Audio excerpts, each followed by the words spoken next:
हाँ भाई, नर्सरी के बालक मेरे साथ साथ बोलियो।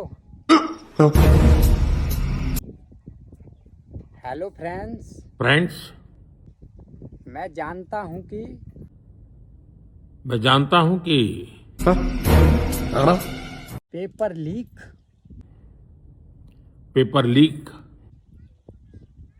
ये कोई मामूली विषय नहीं है। ये कोई मामूली विषय नहीं है।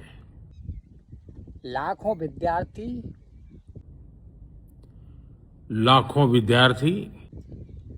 देखो भाई, मैं या घर वाले से कहना चाह रहा हूँ कि जा साल तुमने जाको हाई स्कूल में दाखिला करवा दो जी, 5 साल है पाओ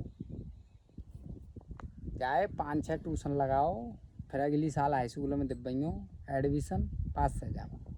क्या? ये क्या बक रहे हो मादरचोद?